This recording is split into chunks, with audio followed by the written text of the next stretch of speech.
میں بہک سکوں یہ مجال کیا، میرا رہنما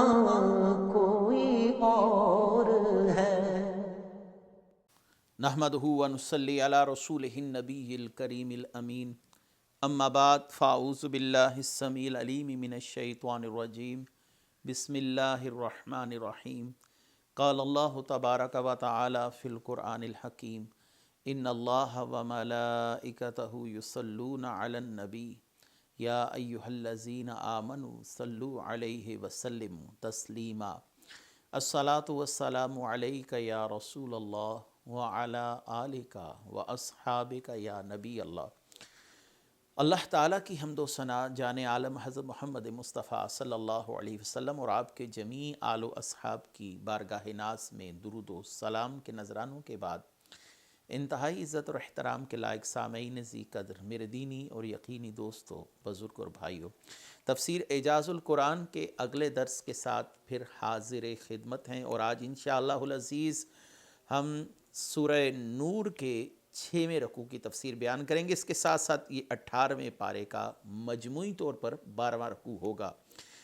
آیت کا نمبر شمار ہے 41، سورہ نور ہے اور اس کا 6واں رکوع ہے، 6واں رکوع ہے۔ اللہ تعالیٰ ارشاد فرماتے ہیں،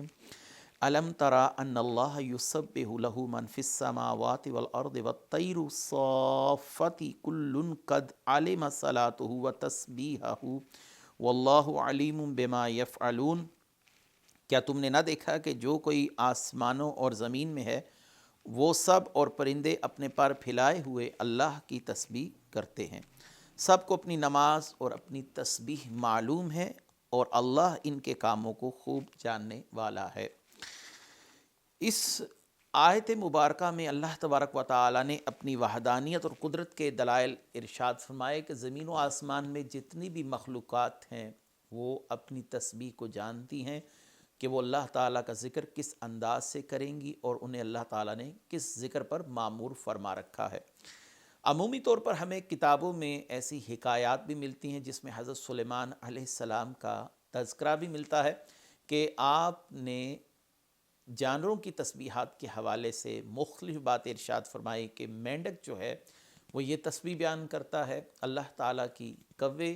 پرندے، اس کے علاوہ جو درندے ہیں، ہر جانور اپنی اپنی ذکر اذکار اور تسبیحات میں مشغول ہے، اسے اللہ تعالیٰ کی طرف سے اس معاملے پر مامور کیا گیا۔ ہر شے کو اللہ تعالیٰ نے شعور دیا ہے، ادراک دیا ہے۔ نبی کریم صلی اللہ علیہ وآلہ وسلم نے ارشاد فرمایا کہ میں اس پتھر کو پہچانتا ہوں کہ جو مجھے اعلان نبوت سے قبل الصلاۃ والسلام علیک یا رسول اللہ کہہ کر سلام عرض کیا کرتا تھا۔ نبی کریم صلی اللہ علیہ وسلم کی پہچان بھی ہے، جیسا کہ ایک خشک تنے کا واقعہ مشہور ہے، وہ رسول اللہ صلی اللہ علیہ وسلم کو پہچانتا بھی ہے، آپ کے فراق میں گریہ زاری بھی کر رہا ہے۔ اس کے ساتھ ساتھ نبی کریم صلی اللہ علیہ وآلہ وسلم کی معرفت اللہ نے درندوں کو بھی عطا فرمائی۔ سیدنا سفینہ فرماتے ہیں کہ میں نے ایک خونخوار شیر کو کہا انا مولا رسول اللہ صلی اللہ علیہ وسلم، تو اس شیر نے میرا حیا کیا اور مجھے کچھ نہ کہا۔ ہر چیز اللہ کی تسبیح بھی بیان کر رہی ہے، رسول اللہ صلی اللہ علیہ وسلم کو جانتی بھی ہے، اور ایک اور حدیث میں اس طرف اشارے ملتے ہیں۔ آقا کریم صلی اللہ علیہ وسلم نے ارشاد فرمایا کہ میں اللہ کا نبی ہوں، میں اللہ کا رسول ہوں، بس سرکش شیاطین، جن اور انسان، ان کو چھوڑ کر ہر شے اس بات کی معرفت رکھتی ہے۔ تو یہ اس حدیث کا مفہوم ہے۔ تو معلوم ہوا کہ ہر شے کو اللہ تعالیٰ نے شعور دیا ہے، ادراک دیا ہے، اور وہ اللہ کو بھی جانتی ہیں، اور اللہ تعالیٰ کے محبوب کی معرفت بھی اللہ نے ان کو عطا فرمائی ہے۔ تو یہ تمام کی تمام چیزیں اللہ کی صفات، ذات اور افعال میں ہر اس نقص سے اللہ تعالیٰ کی پاکی بیان کر رہے ہیں کہ جو اللہ تعالیٰ کے شایع نشان ہے۔ اللہ تعالیٰ ہر عیب سے پاک ہے، ہر نقص سے پاک ہے،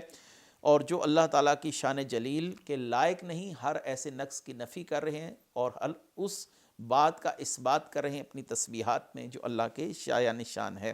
جیسے ہر ایک نمازی اپنی تسبیح جانتا ہے، اللہ نے نماز و تسبیح کا جو طریقہ ہمیں سکھلایا، ہم اسی کے مطابق نماز ادا کرتے ہیں۔ تو ایسے ہی تمام چیزوں کو اللہ تعالیٰ نے تسبیحات کا معاملہ جو ہے وہ القاء کیا، وہ ویسے ہی اللہ کی تسبیحات بیان کر رہی ہیں۔ طویل روایت تو نظر سے گزری ہے حضرت سلیمان علیہ السلام کی، میں نے اس کا آپ کے سامنے اختصار سے ذکر بھی کر دیا، جو اس دعوے کی دلیل ہے کہ اللہ تعالیٰ کی تسبیحات ہر مخلوقات بیان کر رہی ہے۔ وَلِلَّهِ مُلْكُ السَّمَاوَاتِ وَالْأَرْضِ وَإِلَى اللَّهِ الْمَصِيرُ، اور آسمانوں اور زمین کی بادشاہت اللہ ہی کے لیے ہے اور اللہ ہی کی طرف لوٹنا ہے۔ ارشاد میں آسمان و زمین کی بادشاہت کسی اور کے لیے نہیں بلکہ صرف اللہ ہی کے لیے، کیونکہ وہی خالق ہے، وہی ان میں ہر طرح کا تصرف فرمانے کی قدرت رکھتا ہے، اور مخلوق کو فنا ہونے کے بعد جب دوبارہ زندہ کیا جائے گا تو سب نے صرف اللہ کی بارگاہ میں ہی لوٹنا ہے۔ لہٰذا ہر عقل مند انسان کو چاہیے صرف ایسے قوت والے مالک کی عبادت کریں اور زبان و دل سے صرف اور صرف اسی کی پاکی بیان کریں جو ہمارے ہر معاملے کا کفیل ہے، جس نے ہمیں دنیا میں لایا، ایک وجود دیا، ہمیں ماں باپ جیسی نعمتیں دی، ہم سانس ایک ایک سانس جو لے رہے ہیں اللہ تعالیٰ کی رحمت اور اللہ کا فضل ہے۔ نہیں تو وہ لوگ جو سانس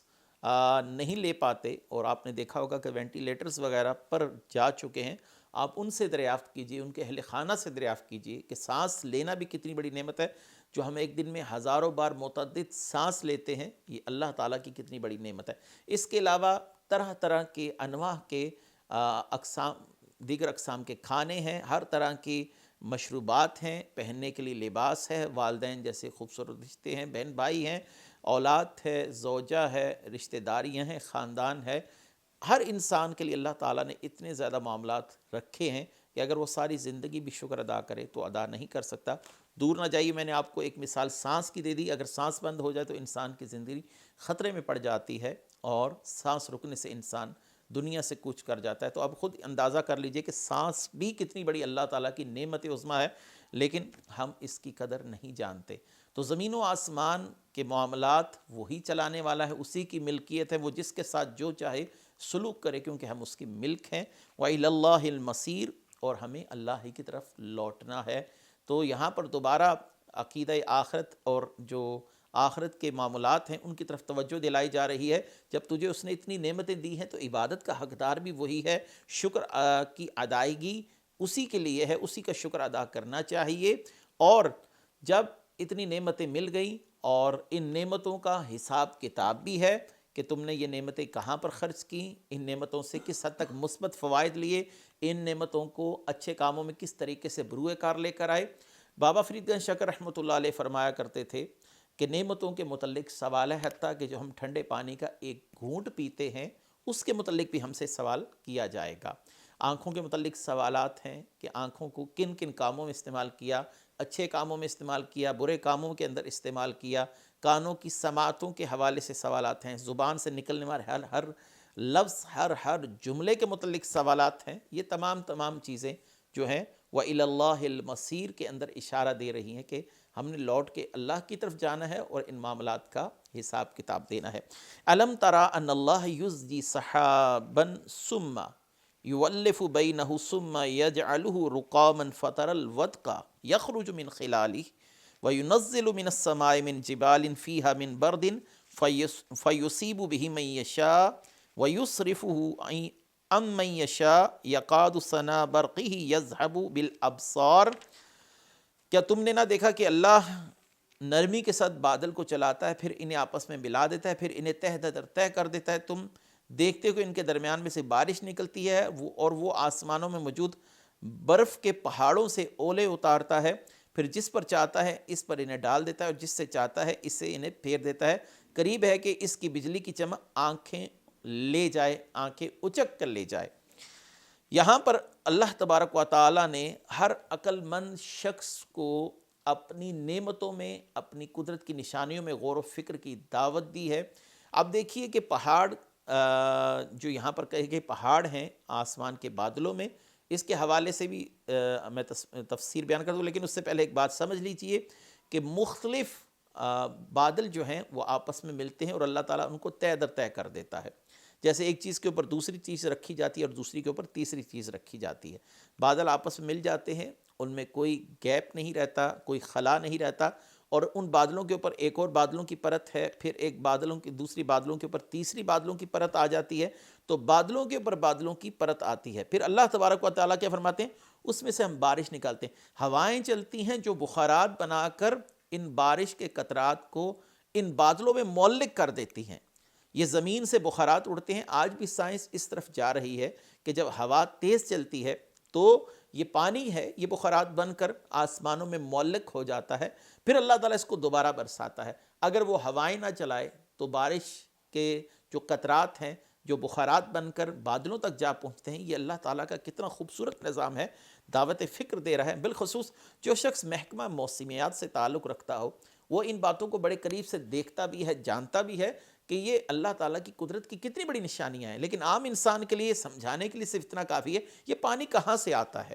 ان بادلوں میں اللہ تعالیٰ پانی کہاں سے لاتا ہے، تو یہ پانی جو ہے یہ زمین سے ہی بخارات بن کر وہاں تک جا پہنچتا ہے۔ اور اللہ نے فرمایا آسمان میں موجود برف کے پہاڑ، یہاں پر مراد اصل پہاڑ نہیں ہے، یہاں پر مراد ذخائر ہیں۔ جیسے کوئی شخص جس کے پاس سونا بہت زیادہ ہو، دولت بہت زیادہ ہو، تو کہتے ہیں اس کے پاس سونے کے پہاڑ ہیں، اس کے پاس دولت کے پہاڑ ہیں، یعنی ذخیرے ہیں۔ تو یہاں پر امام رازی رحمۃ اللہ علیہ یا مفسرین کرام ہو دیگر، وہ اس طرف گئے ہیں کہ یہاں پر مراد ذخائر ہیں۔ جیسے کسی شخص کے پاس بہت زیادہ ذخیرہ ہو تو کہہ دیا جاتا ہے اس کے پاس دولت کے پہاڑ ہیں۔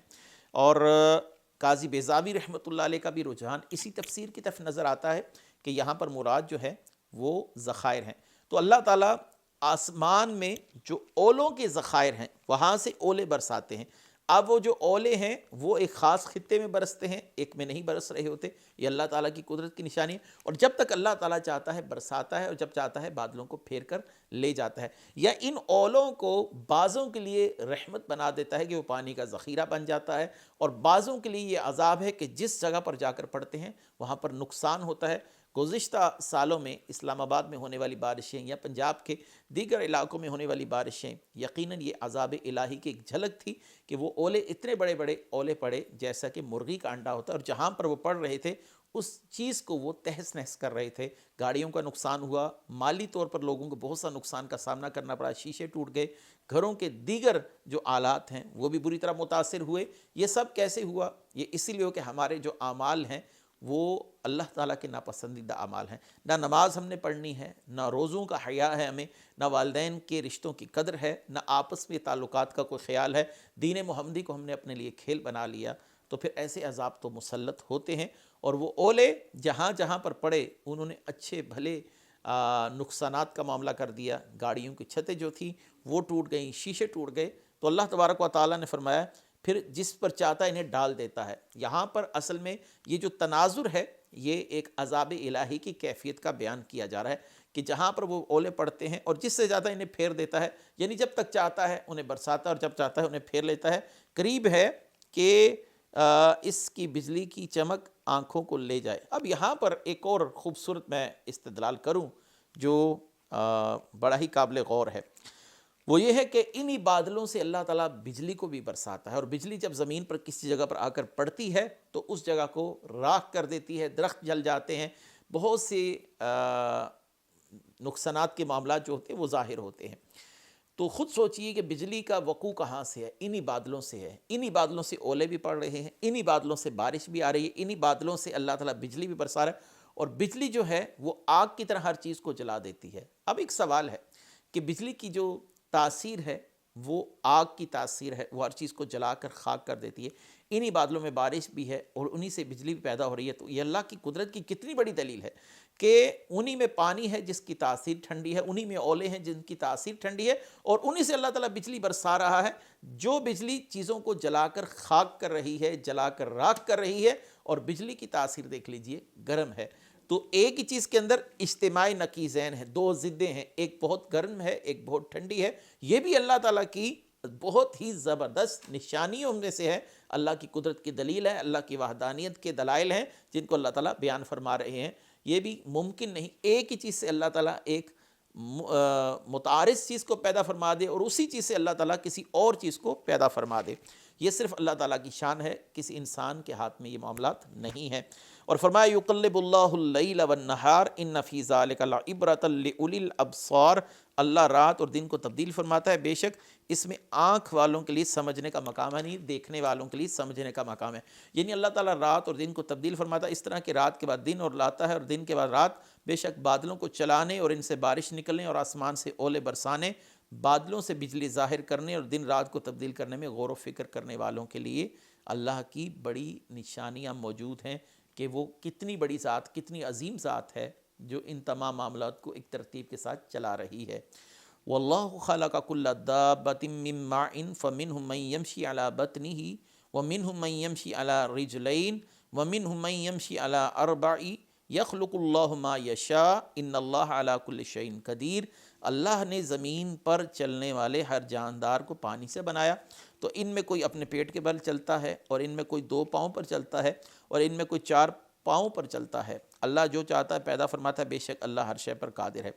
اس سے پہلے اللہ تعالیٰ نے آسمان اور زمین کے احوال سے قدرت اور وحدانیت کے دلائل ذکر فرمائے۔ اب یہاں پر ہے کہ ہر جانور کو پانی سے پیدا کیا۔ اس پانی سے مراد وہ نطفہ ہے جو بے جان قطرہ ہے، ایک ہی بے جان قطرہ، یعنی نطفہ، سب کی اصل پانی ہے، اور آگے چل کر ان کے خواص بدل جاتے ہیں، جانوروں کے چلنے کے انداز مختلف ہیں، ایک سے گھوڑا بنا اور ایک سے اللہ تبارک و تعالیٰ نے اڑنے والا پرندہ بنا دیا، اور ایک سے اللہ تعالیٰ نے گھاس کھانے والا جانور بنا دیا۔ ایک ہی نطفہ یعنی پانی کے سے جو بنا ہے، اور ان سب کی اصل کیا ہے؟ پانی ہے، یعنی ایک ہی پانی، اور پانی کے پھر اللہ تعالیٰ نے آگے چل کر اثرات جو ہیں وہ مختلف ظاہر فرما دیے، کسی کی صورت کیسی ہے، کسی کے کھانے کا طریقہ کار کیا ہے، اور کسی کا رہنا سہنا کیسا ہے، اور کسی کے انسان کے لیے فوائد کس قبیل سے ہیں، کوئی دودھ دے رہا ہے، کسی کا انسان گوشت کھا رہا ہے، کوئی درندہ ہے اور کوئی ہوا میں اڑنے والا معلق پرندہ ہے۔ یہ سب اللہ تعالیٰ کی قدرت کی نشانیاں ہیں۔ اب دیکھیں ایسی مثال ہم نے سورہ رات کے اندر بھی پڑھی تھی کہ اللہ تعالیٰ ایک ہی پانی پوری زمین پر برساتا ہے، سب کو سیراب کرتا ہے، یسقی بماء واحد، اللہ تعالیٰ زمین پر ایک ہی پانی برساتا ہے، وَنُفَضِّلُ بَعْضَهَا عَلَىٰ بَعْضٍ فِي الْأُكُلِ، لیکن ان سے نکلنے والے ہر پھل کی تاثیر جدا ہے، رنگت جدا ہے، سائز جدا ہے، ذائقہ جدا ہے، بلکہ ایک ہی شاخ پر لگنے والے مختلف انواع کے، جو مثلا ایک ہی شاخ پر لگے ہوئے جو آم ہیں، ان میں سے بعض جو ہیں وہ میٹھے ہیں اور بعض جو ہیں وہ کھٹے ہیں، تو اللہ تبارک و تعالیٰ نے اس کے اندر مختلف قسم کی جو چیزیں ہیں وہ بیان فرما دیں کہ ایک کے اندر کیا ہے اور ایک کے اندر کیا ہے۔ ایک ہی پانی برس رہا ہے لیکن سب کی تاثیرات پھلوں کی جدا جدا۔ تو آگے کیا فرمایا؟ لَقَدْ أَنزَلْنَا آيَاتٍ مُبَيِّنَاتٍ وَاللَّهُ يَهْدِي مَن يَشَاءُ إِلَىٰ صِرَاطٍ مُسْتَقِيمٍ، بے شک ہم نے صاف بیان کرنے والی آیتیں نازل فرمائی، اللہ جسے چاہتا ہے سیدھی راہ کی طرف ہدایت دیتا ہے۔ اب اتنی واضح باتیں، اتنی واضح مثالیں جو ہر انسان دیکھتا بھی ہے، دیکھ چکا ہے، دیکھ رہا ہے، اس کے بعد اللہ تعالیٰ کی قدرت کا انکار کیسے ممکن ہے؟ کوئی کیسے کہہ سکتا ہے کہ کوئی خدا وحدہ لا شریک نہیں، اتنی قدرتوں والا نہیں، اتنا پیارا رب نہیں؟ کوئی کیسے کہہ سکتا ہے؟ جانوروں میں اللہ تعالیٰ کی نشانیاں موجود ہیں، درختوں میں اللہ کی نشانیاں موجود ہیں، آسمان اور زمین میں اللہ کی نشانیاں موجود ہیں، بارش برسنے میں اللہ کی نشانیاں موجود ہیں، بادلوں میں اللہ کی نشانیاں موجود ہیں، تو اس سے بڑھ کر اور کسی کو کیا دلیل چاہیے؟ اور یہ سب کچھ خود بخود کیسے ہو سکتا ہے؟ آج کل ایک فتنہ الحاد عام ہے کہ سب کچھ خود بخود بنا، خود بخود چلا ہے، تو اس سے بڑھ کر شومی قسمت اور بدبختی کس کو کہا جائے گا کہ اتنے خوبصورت نظام اور اتنے زبردست دلائل کے ہوتے ہوئے کوئی شخص اللہ تعالیٰ کا انکار کیسے کر سکتا ہے؟ اللہ نے فرمایا ہم نے ہر چیز کو بڑا واضح طور پر بیان کیا، یعنی ان میں کوئی ڈھکی چھپی بات نہیں، یہ جو مثالیں بیان کی گئیں کوئی ان کا انکار نہیں کر سکتا۔ اور ایک تفسیر اس کی یہ بھی ہے کہ ان میں اللہ تعالیٰ نے احکامات حلال اور حرام کے واضح بیان فرما دیے، اللہ جسے چاہتا ہے سیدھی راہ کی طرف ہدایت دیتا ہے۔ اور آگے ارشاد فرمایا وَيَقُولُونَ آمَنَّا بِاللَّهِ وَبِالرَّسُولِ وَأَطَعْنَا ثُمَّ يَتَوَلَّىٰ فَرِيقٌ مِّنْهُم مِّن بَعْدِ ذَلِكَ وَمَا أُولَٰئِكَ بِالْمُؤْمِنِينَ، اور منافقین کہتے ہیں ہم اللہ اور رسول پر ایمان لائے اور ہم نے اطاعت کی، پھر ان میں سے ایک گروہ اس کے بعد پھر جاتا ہے، حقیقت میں وہ مسلمان نہیں ہیں، وہ مومنین نہیں ہیں۔ اس آیت میں انسانوں کے پہلے گروہ کے متعلق بتایا گیا کہ وہ اللہ رسول پر ایمان لاتے ہیں اور کہتے ہیں ہم نے اطاعت کی، پھر ایک گروہ یعنی منافقین کا وہ پھر جاتا ہے، یعنی ان کا ایمان لانا یہ فقط ظاہری طور پر ہے، مسلمانوں کو دیکھ کر کے ان کو مفادات حاصل ہو رہے ہیں، اور غنائم یعنی غنیمتیں مختلف مقامات سے آ رہی ہیں، تو انہوں نے دنیاوی غرض و غایت سے اسلام تو قبول کر لیا، لیکن دلی طور پر نہ اللہ کو قبول کیا نہ رسول اللہ صلی اللہ علیہ وسلم کو قبول کیا۔ اب ایسے لوگ بظاہر مسلمانوں کے ساتھ اٹھتے بیٹھتے تھے، لیکن جیسے ہی موقع پاتے اسلام کے خلاف زہر اگلنا شروع کر دیتے۔ جیسے آج ہمارے سوشل میڈیا پر بہت سے لوگ ہیں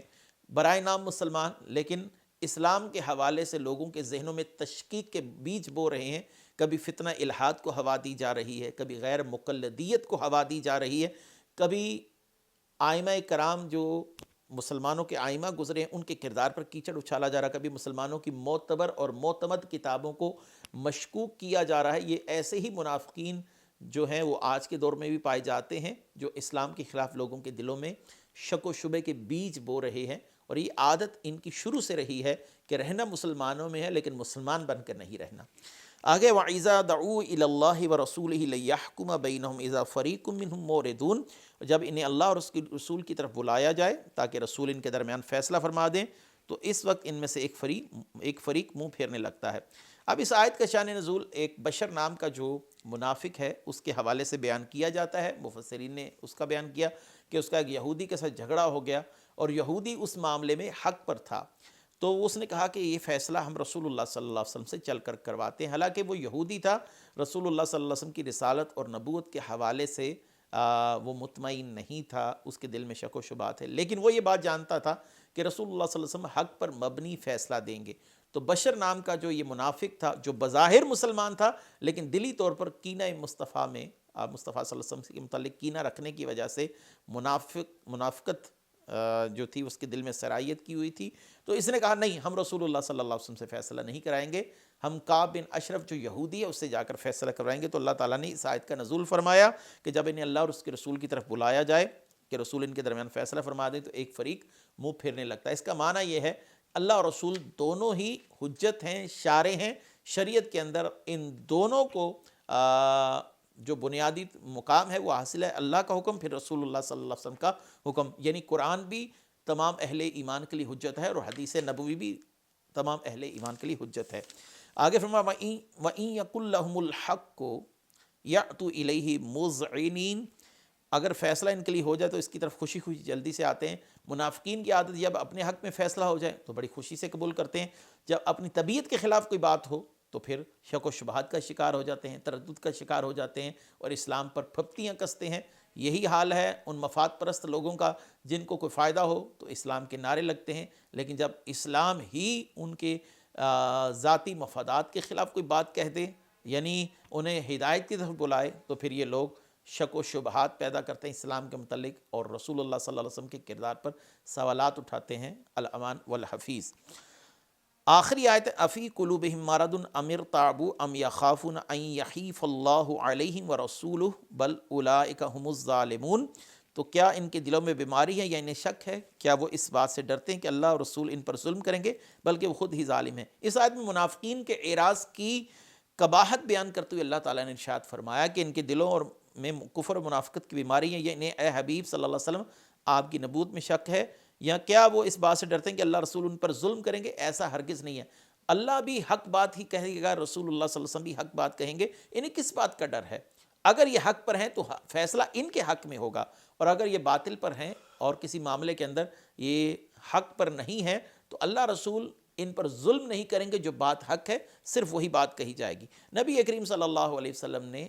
ارشاد فرمایا کہ میری زبان سے جب بھی جو بھی نکلتا ہے وہ حق ہی نکلتا ہے۔ تو اس حدیث مبارکہ کو اس آیت کے تناظر میں سمجھیے کہ اگر منافقین رسول اللہ صلی اللہ علیہ وسلم کے فیصلوں سے اعراض کرتے ہیں تو اس لیے کہ یہ ہمارے حق میں فیصلہ نہیں دیں گے، لیکن اسلام یہاں پر کیا کہہ رہا ہے، قرآن یہاں پر کیا کہہ رہا ہے کہ